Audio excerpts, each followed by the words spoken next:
Bonjour à tous et bienvenue dans ce 4e épisode des Top 5 du DOT. Aujourd'hui on va s'intéresser à tous les catcheurs ayant changé de gimmick au cours de leur carrière.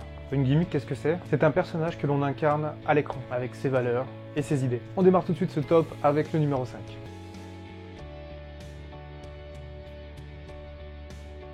À la 5e place, on retrouve John Cena. John Cena, que l'on connaît maintenant comme le héros, le Superface, n'a pas toujours été comme ça.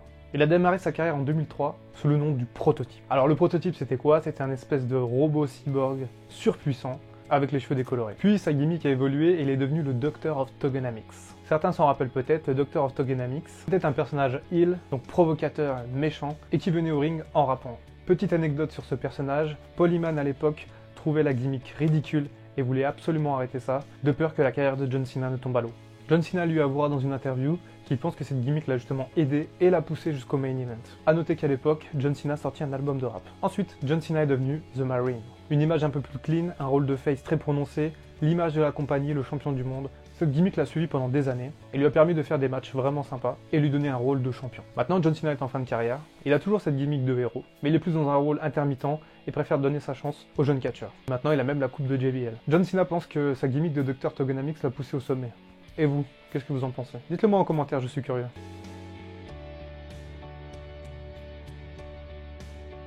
Numéro 4, Bray Wyatt. Tout le monde connaît Bray Wyatt aujourd'hui. Seulement Bray Wyatt n'a pas toujours commencé comme ça. Il a commencé en 2011 sous le nom de Husky Harris, alors un membre de The Nexus. Mais comment dire, au niveau du charisme, c'était pas ça. Il était très clairement en surpoids, sa tenue était pas super. Et là oui, c'est bien lui. Là aussi c'est lui. Et là encore. Puis il retourne à NXT et retravaille son personnage jusqu'à devenir Bray Wyatt, un patriarche de famille assez étrange avec une grosse barbe et ses deux acolytes, Luke Harper et Eric Rowan, toujours à ses côtés. Le personnage de Bray Wyatt a été fascinant et a longtemps suscité l'intérêt à la WWE. Cependant maintenant il est sur une phase de déclin et il n'intéresse plus grand monde. Malheureusement le match de championnat à WrestleMania 33 face à Randy Orton n'a pas arrangé les affaires de Bray Wyatt qui depuis ne touche plus au main event. Finalement le meilleur et le pire moment de la carrière de Bray Wyatt ont eu lieu à Elimination Chamber l'année dernière quand il a eu la ceinture de champion WWE et un mois plus tard à WrestleMania quand il l'a perdu au détriment de Randy Orton.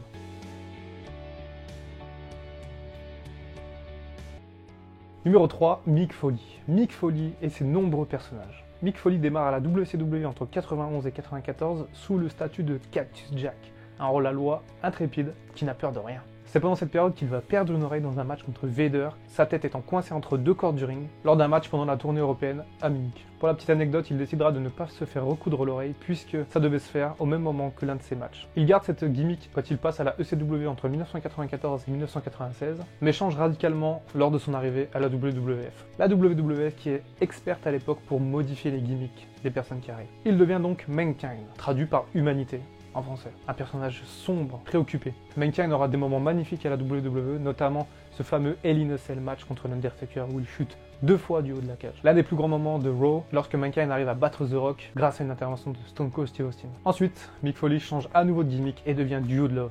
Dude Love est l'inverse de Mankind, c'est un hippie très joyeux qui passe son temps à danser. Il fait équipe rapidement avec Stone Cold Steve Austin, mais suite à la blessure au cou de Stone Cold en 98, l'association s'arrête et la gimmick s'arrête peu après. Enfin, maintenant on connaît Mick Foley sous sa véritable identité, avec sa veste rouge à carreaux et son Mr. Socko. On peut noter une association avec The Rock, la Rock and Sock Connection, et quelques matchs légendaires de Mick Foley, notamment contre Ric Flair et Edge à WrestleMania 22.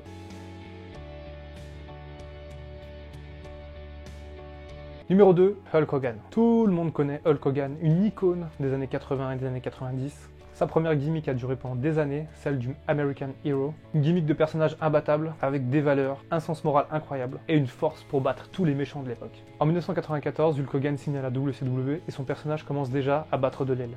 Il n'est plus aussi populaire qu'avant et il faut donc décider d'un changement majeur. En 1996, Hulk Hogan devient Hollywood Hulk Hogan. Il s'associe à Kevin Nash et Scott Hall pour devenir la NWO. C'est un des plus grands heel turns de l'histoire, mais c'est également une reconversion réussie puisque le personnage du Hogan n'était plus vraiment intéressant. Et maintenant il devient l'un des plus grands salauds que le monde du catch n'ait jamais connu. Toutefois, après quelques bonnes années, Hulk Hogan contribue avec d'autres à la chute de la WCW à cause d'un booking pas forcément terrible.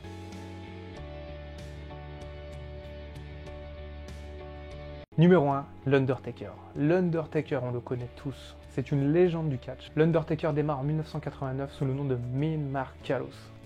À cette époque, il est à la WCW avec Paul Heyman et représente un grand mec costaud mais sans plus. Ensuite, il arrive à la WWF, ex-WWE, et devient l'Undertaker, le croque-mort. le mort-vivant. Puisqu'il arrive à la WWF, il faut bien changer de gimmick. Il arrive sur le ring très lentement avec son manager Paul Bearer qui porte une urne qui est censée avoir le pouvoir de l'Undertaker. En 1997, l'Undertaker change de gimmick et devient le gourou d'une secte nommée Ministry of Darkness.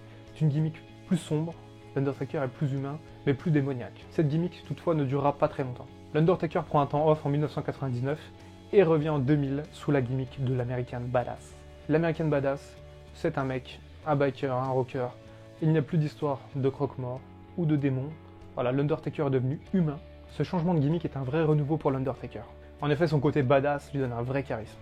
Enfin, en 2004, l'Undertaker change à nouveau de gimmick en redevenant le Deadman. Il fait son grand retour à WrestleMania 20 contre Kane dans un match pas très passionnant, mais l'arrivée sur le ring avec Paul Bearer était énorme. Pour beaucoup, c'est sa meilleure gimmick, et c'est celle également synonyme de ses meilleurs matchs. Le problème actuellement de l'Undertaker, c'est qu'il vieillit et il perd un peu de sa crédibilité dans le ring. Toutefois, on lui souhaite une belle fin de carrière. Voilà, c'est tout pour ce top 5. D'autres catcheurs ont également modifié leur gimmick. On pensera à Batista, Braun Strowman, Dolph Ziggler et Kane, qui était à la base un dentiste. Autant vous dire que pour Kane, ce changement de gimmick a été positif. D'autres catcheurs en revanche ont connu un changement de gimmick plutôt négatif.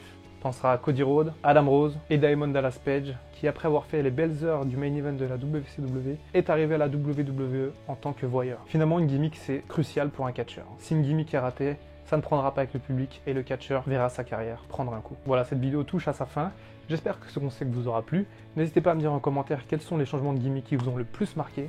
N'hésitez pas à liker cette vidéo, ça fait toujours plaisir. Et un grand merci à ceux qui la partageront. A très bientôt pour un nouveau top 5.